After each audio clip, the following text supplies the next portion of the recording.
My mother lost both of her legs on the way to the Barbican Art Gallery.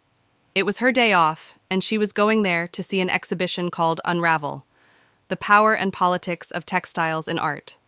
She had just arrived in London on a coach from Oxford and was run over by a bus outside Victoria Station. This was on a Friday morning in early May. The next day, in my apartment in Manhattan, I received an unexpected call.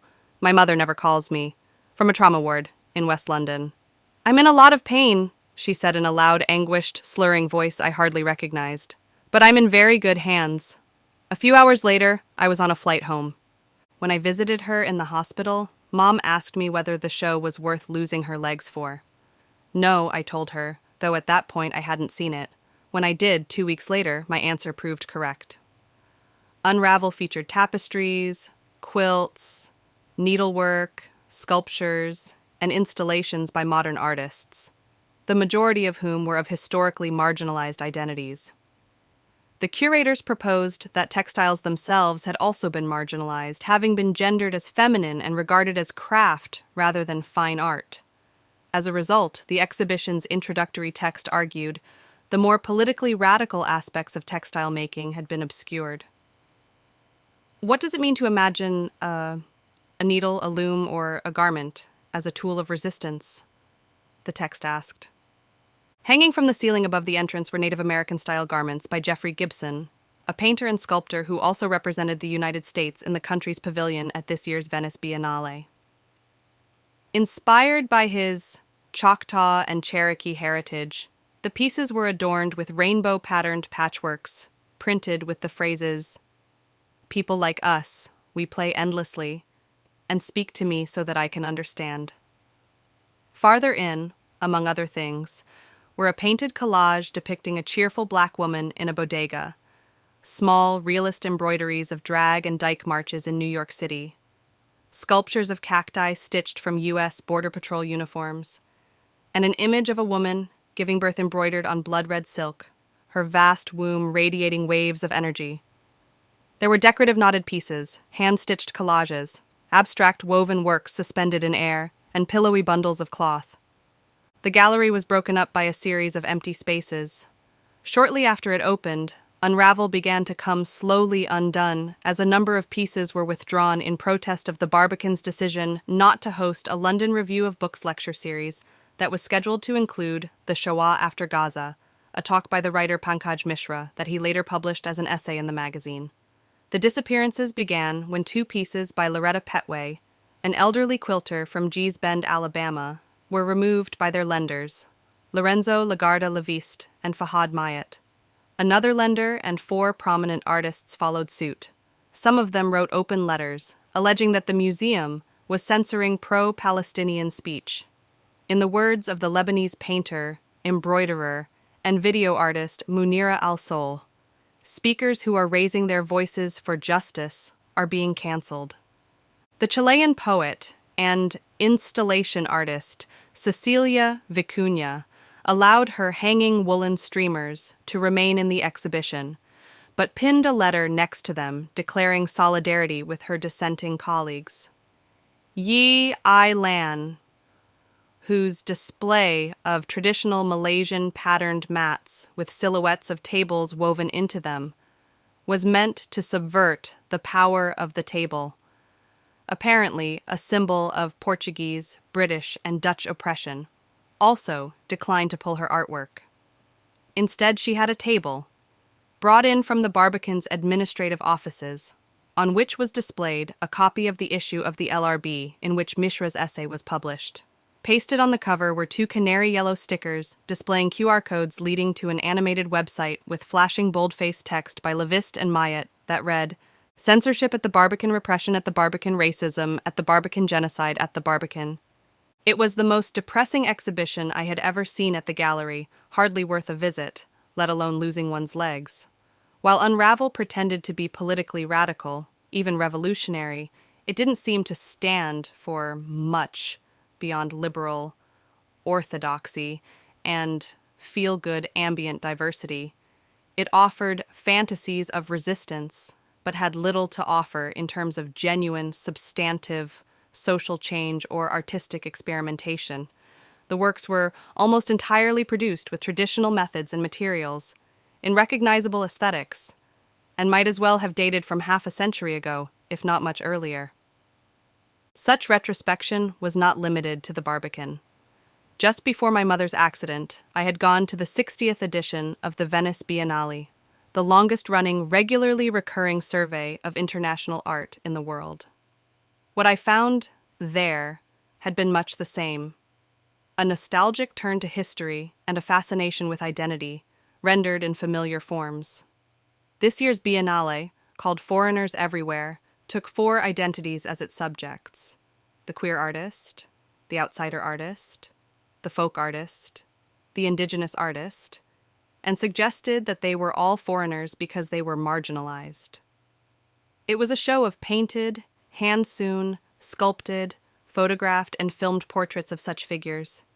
Naive scenes of everyday life across the global south, from Aboriginal Australia to the Brazilian and Colombian Amazon, and traditional pottery, wood carving, metal sculpture, and dyed fabric. There was a massive mural by a women's collective from Bangalore, a contemporary dance interpretation of violence committed against Chinese migrants and queer people in the West by a millennial choreographer from Hong Kong, a text painting that read, "Anonymous Homosexual," and, on an outdoor patio, a bronze nude self-portrait of a transgender artist on a plinth that said, simply, "Woman." In fact, every major biennial I have visited over the past 8 years, from Germany to Greece, Italy to the United States, Brazil to the United Arab Emirates, has taken as its themes the deep richness of identity and the rejection of the West. These biennials have embraced overlooked artists from the 20th century and exhibited recycled junk, traditional craft, and folk art. Their press releases have heralded the reclamation of pre-colonial forms of knowledge like indigenous thought and magic. Only 10 years ago, the art world was something very different, a globalized circuit of biennials and fairs that ran on the international trade of ideas and commodities. It was a space of spectacle and innovation, where artists tried out wildly different mediums and entertained radical ideas about what art could do and why. They were workshopping new cultural forms for a new millennium. Art was where experimentation happened, where people worked out what it felt like to be alive in this strange new century and how to give that feeling a form. Artists were researchers who were never expected to come to any conclusions. They had the freedom of absolute purposelessness. But as faith in the liberal order began to fall apart around 2016, this conception of art no longer seemed relevant. As concerns over identity, social issues, and inequalities intensified, there was a sense that the art world had grown frivolous and decadent, that the proliferation of forms and approaches over the decades had reached its limit. Art, which had previously been a way to produce discursive polyphony, aligned itself with the dominant social justice discourses of the day, with works dressed up as protest and contextualized according to decolonial or queer theory, driven by a singular focus on identity. This turn was a consequence of the art world's own exhaustion and overexpansion. Here was a new direction for art, a belief system to follow that might restore some of its meaning and relevance, perhaps even a grand narrative and a purpose. The ambition to explore every facet of the present was quickly replaced by a devout commitment to questions of equity and accountability. There was a new answer to the question of what art should do. It should amplify the voices of the historically marginalized. What it shouldn't do, it seemed, is be inventive or interesting. The philosopher and critic Arthur Danto believed that art ended in the 60s. From the late 19th century onward, there had been a churning succession of modernist movements, each reacting against the last and proposing its own answers to fundamental questions about what art should be. By the end of the 60s, however, following the convulsive leaps forward of pop art, with its erasure of the distinction between artworks and everyday objects, and conceptualism, with its dissolution of objects into ideas, there was nowhere left for modern art to go, Danto wrote. At first, only mimesis was art. Then, several things were art. But each tried to extinguish its competitors. And then, finally, it became apparent that there were no stylistic or philosophical constraints. There is no special way works of art have to be. It is the end of the story. Like a Buddha that meditated too deeply and passed over enlightenment on the way to raving insanity, modern art had destroyed itself through excessive, nihilistic contemplation.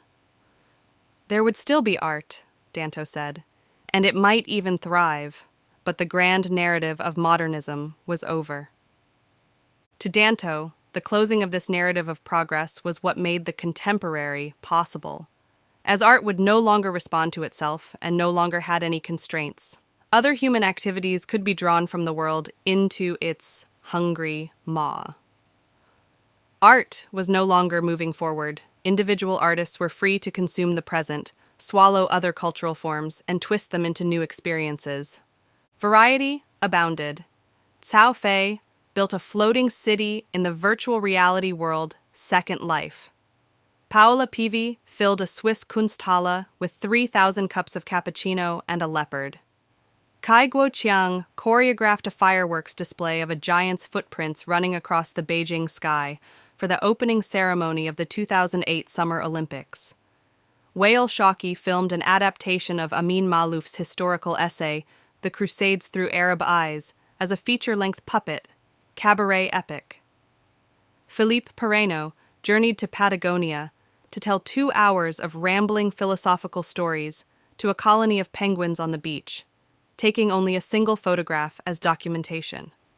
Karsten Höller kept a herd of reindeer in Berlin's Hamburger Bahnhof, fed half of them fly agaric mushrooms, and built a toadstool-shaped hotel room in which overnight guests could help themselves to the deer's potentially hallucinogenic urine. The art of the 1990s, 2000s, and early 2010s was pluralist in its intentions, forms, and subjects. Contemporary art took in such miscellaneous concerns as literature and poetry, avant-garde dance, theater, cinema, broadcast television, psychoanalysis, philosophy, history, politics, noise music, pornography, pole dancing, online objection, ritual sacrifice, crucifixion, cannibalism, Thai cookouts, Zinedine Zidane playing a soccer match in Madrid, long-distance sailing, astronomy, industrial design, being a dog, biting people, everything. It could all be remade as art. The contemporary was eternally elusive, moving ever further away with artists in pursuit, an endless research project. In those days, it was possible to feel part of a vanguard, and, because there was a mania in the art world and a level of self-belief that moneyed people felt obliged to encourage, receive the support and resources to attempt the grandest projects. Contemporary art was fundamentally optimistic. There was a conviction that making art was a good in itself, that pushing its boundaries was a worthwhile endeavor, and that great leaps forward in culture were still possible. Theorists, philosophers, poets, and writers were lured in from other fields. The art world was where you would find the broadest remit to do whatever you wanted. It was where you could find the most unusual and preposterous ideas, and open bars, sex, and glamour too. This was the art world that I was drawn to. Throughout my 20s, when I was studying art history and curation, interning at public and commercial galleries, and working at style magazines in London, art felt very important. It was moving fast. There was a constant flow of new artists and thinkers, and an obligation to keep up with them. Hans Ulrich Obrist, the preeminent aughts super curator for whom I interned at London's Serpentine Galleries in the summer of 2008, would always say that everything was urgent. It was urgent that the art crowd kept talking about art, urgent that they kept making it, and urgent that they kept seeing it. There were so many fascinating people to meet, so many ideas to explore, so many projects that needed to be realized, but so little time. Obrist used to host a series of salons, known as the Brutally Early Club, at cafes around London where writers and thinkers would gather to discuss their ideas at 6:30 in the morning. There was no time to rest. Obrist was known to his friends and colleagues as Hurricane. He circumnavigated the world relentlessly, meeting everyone he could and introducing them to one another, in person or over email on his two Blackberries, insisting on the urgency of their conversation. If the role of the contemporary artist was to consume the world, Obrist believed the role of the curator was to connect it, to become the conduit through which all 21st century creativity and thought might flow. In attempting this, he may well have lost parts of his mind, as one understandably will, getting too little sleep, passing through too many time zones too quickly, sending and receiving too many messages, hearing too many foolish ideas from too many crazy people. At one point, he had small therapy magnets taped to his temples. He almost destroyed himself, as a committed early 21st century citizen should, in an orgy of connectivity.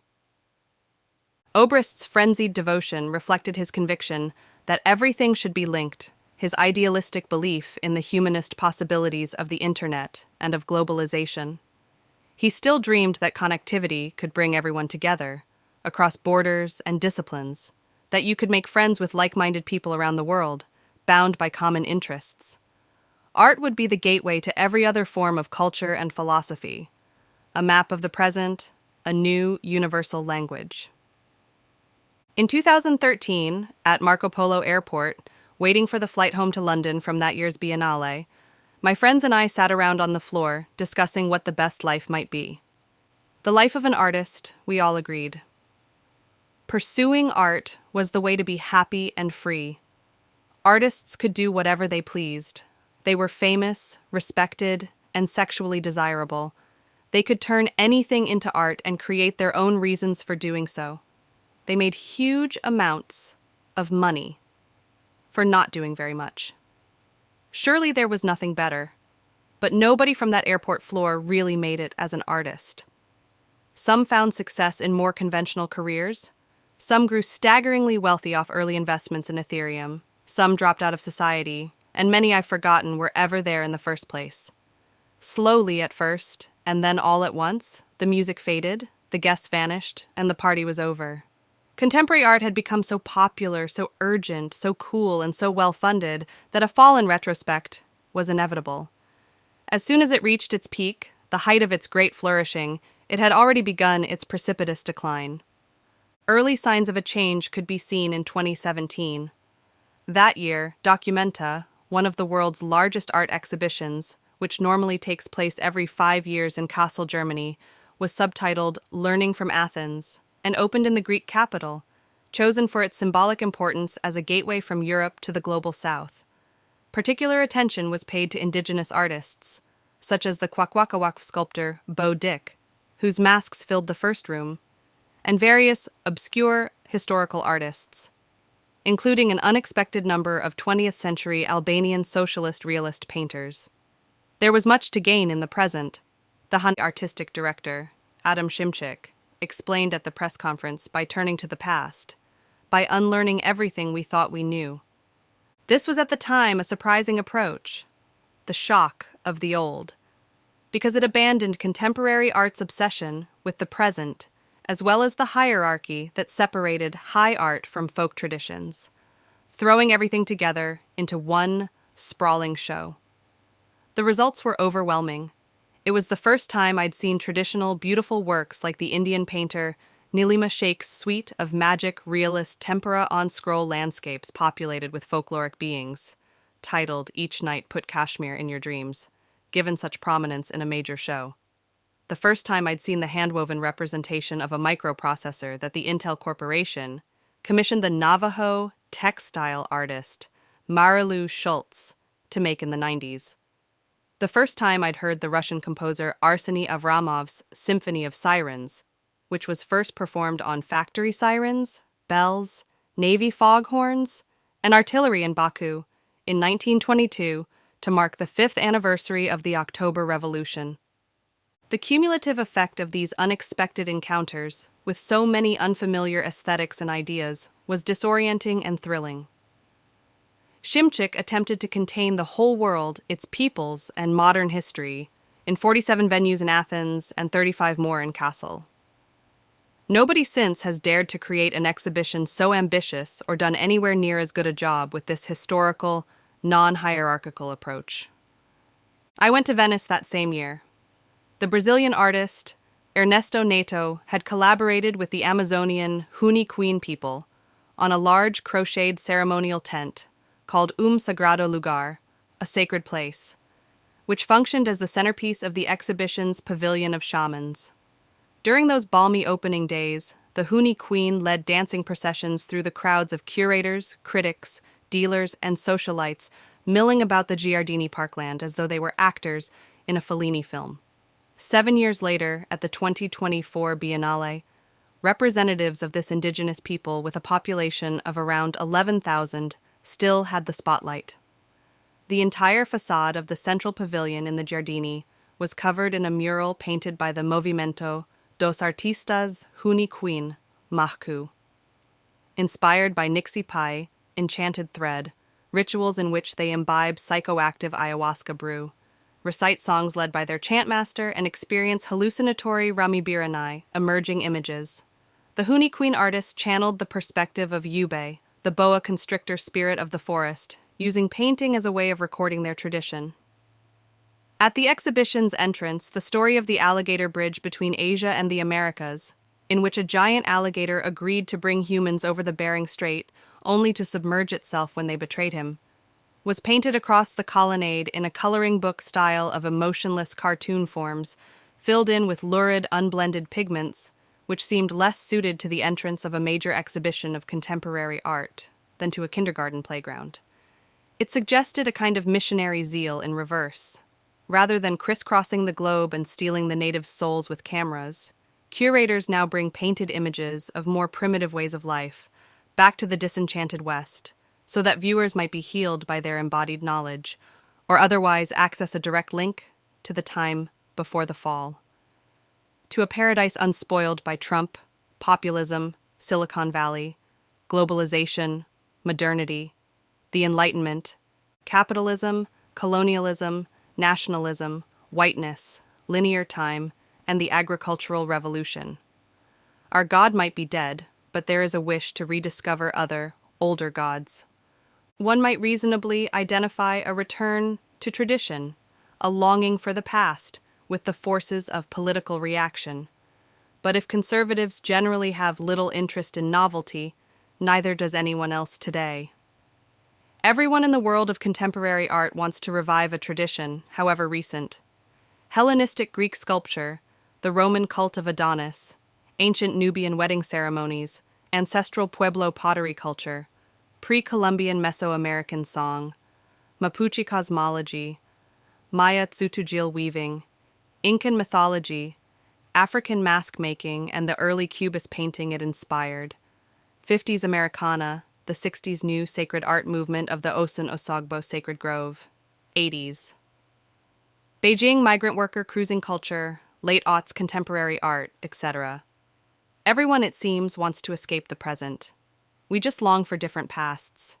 Exactly which past artists long for largely accords with their own cultural heritage, the performance of which, engaging in the aesthetic traditions of their ancestors, producing literal representations of their communities and themselves, or simply making their identity and personal history their subject matter, is duly rewarded. One particularly popular genre consists of artists filming themselves wandering the rainforest or reenacting old rituals, making videos that exist somewhere between ethnographic documentary and TikTok dance. At this year's Whitney Biennial, even better than the real thing, in New York City, the Chilean Mapuche artist, Sebastiana Calfuqueo, filmed themselves dragging a long trail of shiny blue fabric through the sacred Pehuen forest to a pool below a waterfall. For Unravel, Antonio Pichilla Quiacain filmed himself in the Guatemalan wilderness, wrapping a backstrap, loom around a tree, and twisting together a bright umbilical cord, in reference to the ancestral Tsutujil cultural practice, passed down to him by his mother, of weaving as a way of preserving knowledge. For foreigners everywhere, the Sudanese-Norwegian artist Ahmed Umar filmed his performance of a traditional Sudanese bridal dance, topless for the camera, having upped his intake of Norwegian chocolates to enlarge his physical silhouette. At the Whitney Biennial, in particular, many varieties of remixed neo-indigeneity were on display. Eamon Oreguiron's paintings reimagined figures from ancient Andean folklore, such as the dragon Amaru and the great creator Vera Kocha's double-headed rainbow, in the pastel shades and flat corporate Memphis style of millennial startup Subway advertisements. Across the room, past Dalla Nasser's timber and clay-dyed fabric installation, modeled after the Temple of Adonis, Clarissa Towson's video of performances by the Maya Quiche Cachiquel poet Rosa Chavez and the Ixil artist Tohil Fidel Brito Bernal featured music played on 3D printed replicas of Mayan wind instruments. Rounding out the grouping was Rose B. Simpson's circle of life-size female figures made in the Pueblo ceramics tradition, practiced by her mother, grandmother, and great-grandmother. The statues were adorned with twine, lava bead, osha root, and hide, and covered in mysterious painted symbols, pluses, diagonal crosses, columns of dashes, and spirals. Simpson describes her idols as tools to use to heal the damages I have experienced as a human being of our postmodern and post-colonial era, objectification, stereotyping, and the disempowering detachment of our creative selves through the ease of modern technology. They are talismans that protect against the present. The painter Louis Fratino was one of the youngest artists to be given substantial space at Venice. He also happened to be one of the few who is a bona fide star of the commercial art market. Like many of his contemporaries, Fratino, who is 31, works in a notably conservative style, despite his progressive subject matter, homoerotic scenes in the style of a mid-career Picasso. He works in modernist pastiche, or, as the catalog puts it, a visual vocabulary he synthesizes from art history's greatest hits. He's a 21st century gay American cubist. Fratino rose quickly from obscurity at the end of the 2010s to become a market darling of the recent boom in figurative painting. His highest-priced work, An Argument, a dreamy domestic scene of two naked men sleeping, one on a living room sofa and the other outside on the balcony, which sold at Sotheby's, New York for $730,800 in 2022, hung at the Biennale alongside other hits like Metropolitan and I Keep My Treasure in My Ass. While modernism was a conscious break with the past, Fratino's paintings are something like a conscious break with the future.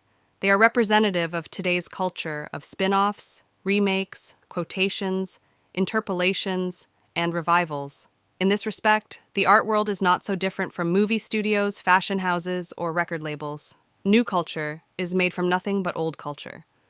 Fratino's new work for the Biennale, we were told, carries an emotional weight that feels urgent, unveiling an additional layer of political response to the social climate queer people are facing everywhere.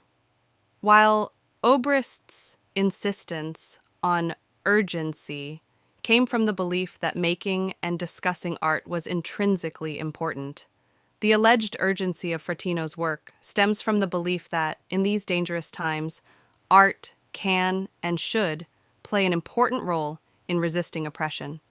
But it's hard to detect any sense of political urgency in the tasteful, old-fashioned aesthetic and aspirational settings of Fratino's uniformly agreeable scenes of bourgeois gay life. Cosmos and Miscanthus is a still life of flowers in a vase, and below them, like fallen petals, some Polaroid nudes. April, after Christopher Wood, which borrows its composition from Wood's 1930 painting Nude Boy in a Bedroom, depicts a naked painter in his apartment, the balcony door open to the trees in the garden. Wine warms a busy restaurant dining room with a half-drunk amber glow. Celebrations of identity, made in such deeply traditional styles, are progressive in content, but conservative in form. They offer a detournement of cultural appropriation by trying to atone for the sins and omissions of the past with a series of art historical pastiches, canonical art remade by artists with minority identities. Figurative artists of the past pieced together ideal bodies, took up motifs from the Bible and from mythology and history, crafted portraits of the ruling class, captured close likenesses, and conjured figures as emblems or expressions of the spirit of their age. Today's trending figurative painters make images of themselves. Once, we had painters of a modern life. Now, we have painters of contemporary identities. And it is the fact of those identities, not the way they are expressed, that is understood to give value to our art. The extent to which the art world has taken up these concerns raises another question. When the world's most influential, best-funded exhibitions are dedicated to amplifying marginalized voices, are those voices still marginalized? They speak for the cultural mainstream, backed by institutional authority. The project of centering the previously excluded has been completed. It no longer needs to be museums' main priority, and has by now been hollowed out into a trope. These voices have lost their own unique qualities. In a world with foreigners everywhere, differences have flattened, and all forms of oppression have blended into one universal grief. We are bombarded with identities until they become meaningless. When everyone's tossed together into the big salad of marginalization, otherness is made banal and abstract. Great art should evoke powerful emotions or thoughts that can be brought forth in no other way.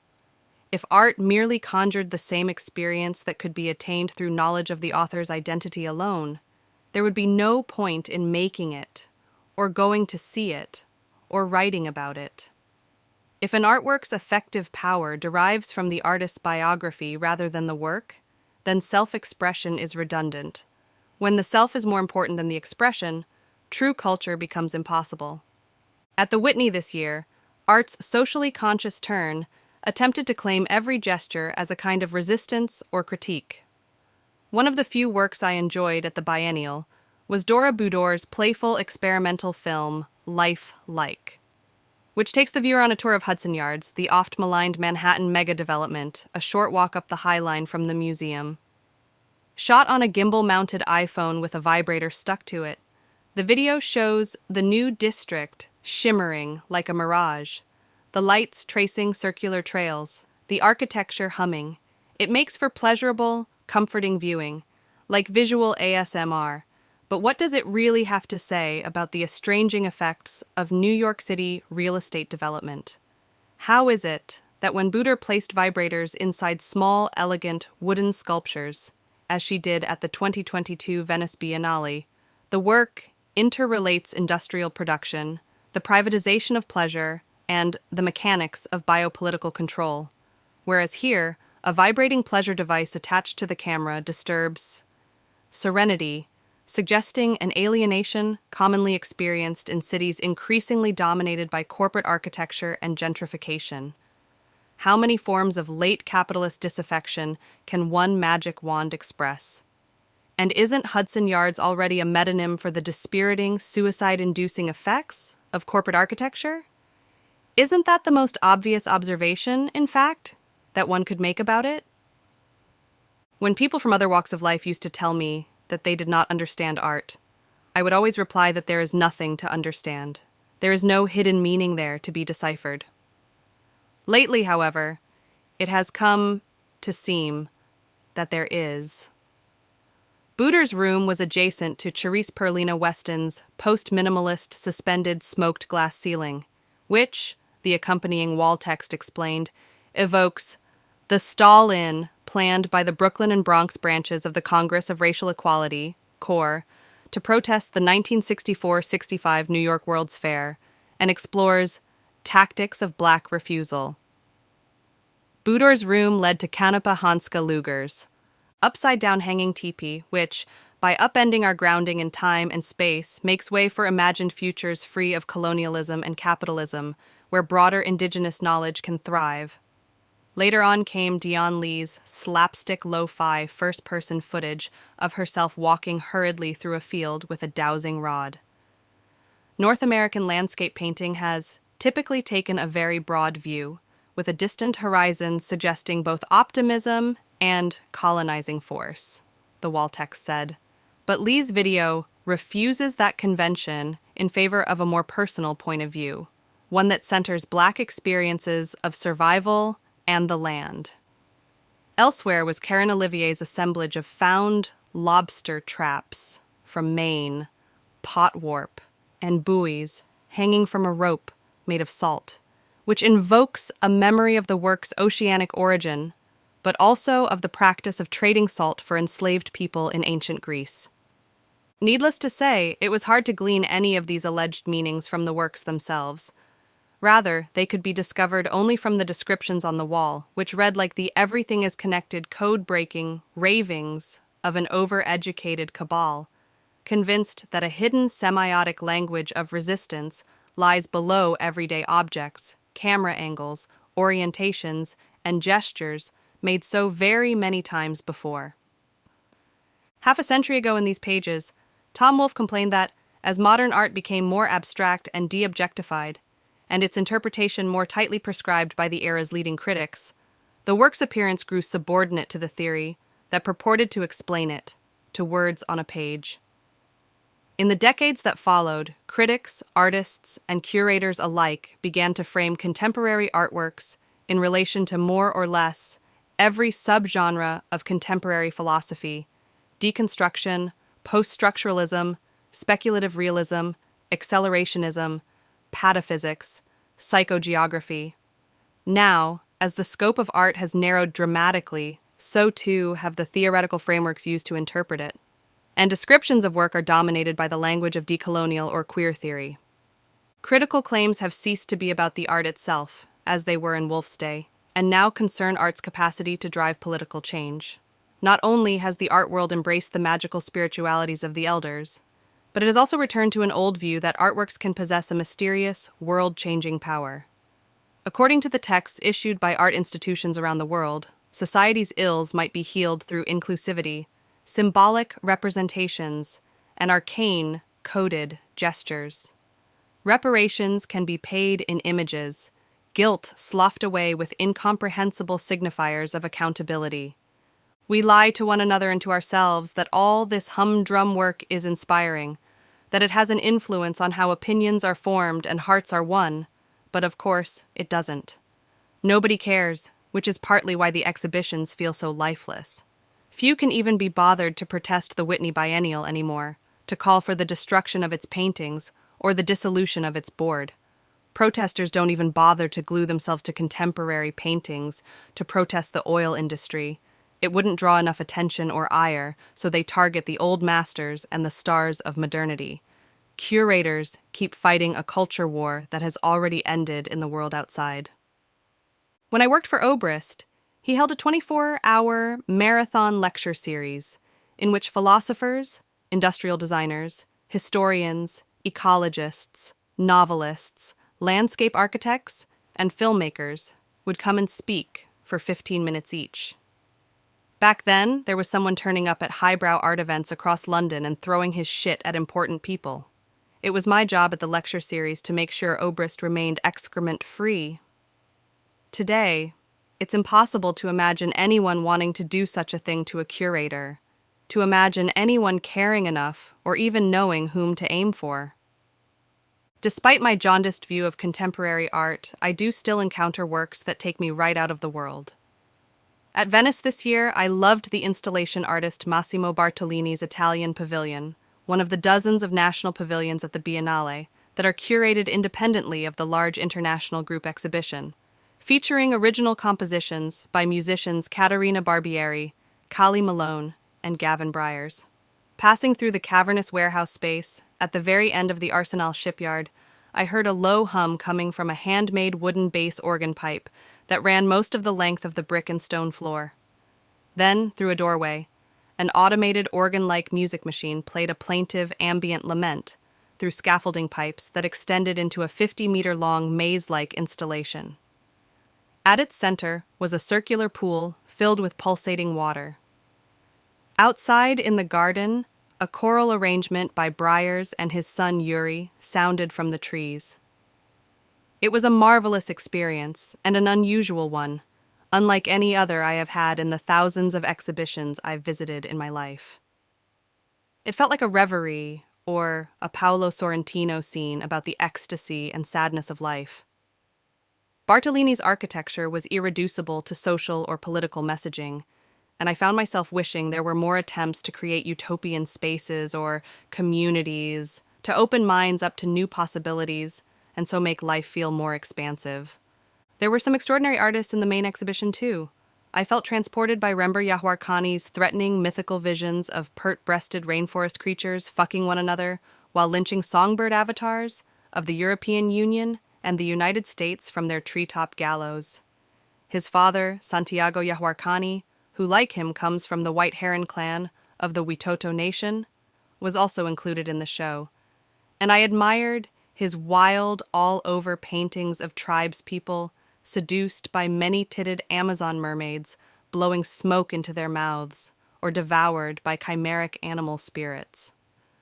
This work, for me, brought to mind Giovanni da Modena extraordinary early 15th century fresco in Bologna's Basilica of San Petronio, depicting the devil and his demons eating sinners in hell.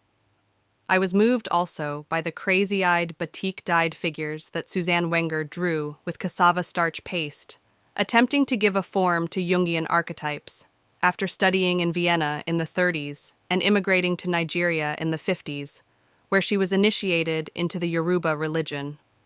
I relished the lush, neon sensuality of Ziadi's paper-cut watercolors, his rapturous gay orgies in Beijing in which bodies are chained together like angels on a garland, and his unsettling self-portrait depicting his penis sewn up with rose-pink thread that grows into blooming flowers.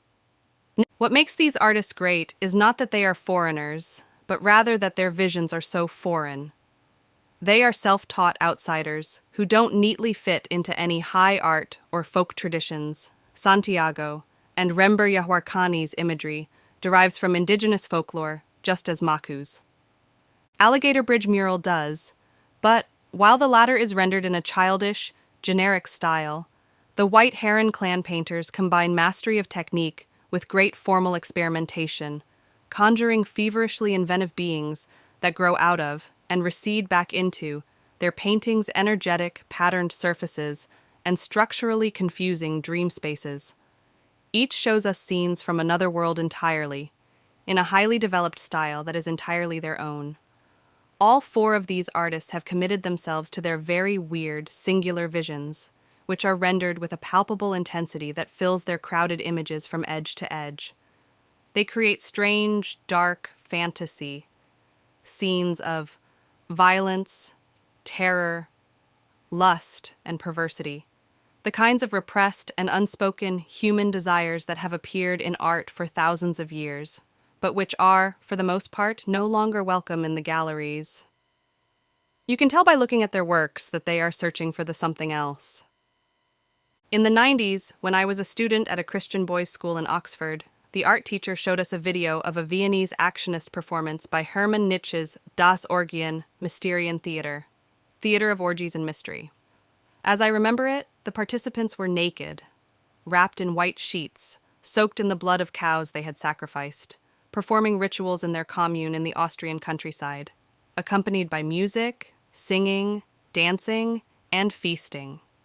That's how I came to understand the idea of modern art as transgressive. The performances of Das Orgien Mysterian Theater had nothing to do with personal identity or the imparting of information. They were rather attempts to leave social norms and Apollonian rationality behind, and to embrace Dionysian chaos in the hopes of achieving catharsis. Artists have gone from trying to destroy reality, as in the days of the Dadaists, to attempting to reassert it and restore order today. But it is far too late. Consensus reality is gone. We are blessed to live now, in the West, in a strange world without common sense. As fact grows stranger than fiction, we should embrace the surreal and try harder to imagine more outlandish fictions. We might begin by accepting that we are being lied to all the time, that most of what we hear and see is an illusion, misrepresentation, or performance, and that's fine. Life has in many ways become a fiction, Reality is vanishing under its own representations. We are suffering from collective delusions. We are teetering on the precipice of the real, with a multiverse of fantasies spinning out beneath us. And that's okay. That's fine. Reality is gone, and the art crowd keeps trying to recover it, keeps claiming, oh, we can find it again, we can hold on to it, if we just keep exhibiting ceramics, if we just keep making paintings. But we cannot. The unreality of the present moment should be a boon for artists and all who deal in the imagination. I don't particularly care to have my awareness raised. I'd rather view art that tears open my consciousness, that opens portals into the mysterious. I like art the most when it doesn't mean a thing, or otherwise when its beauty or strangeness transcends its subject. Stop making so much sense. Art should do more than communicate. It should move us. It should make us weep. It should bring us to our knees. It is, along with music, the purest expression of the human spirit. It is an important part of what makes us human, the most important part, and constitutes a continuum of yearning passed down the centuries that can be felt in every great museum or Renaissance chapel.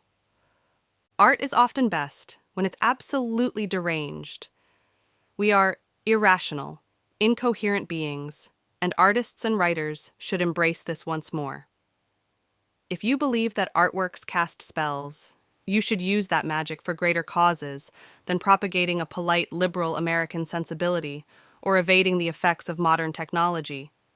You are free to dream anything, to build different worlds, to whisper enticements in many ears, to try to destroy reality. These are prospects that artists have dreamed of for centuries. There is still so much to imagine.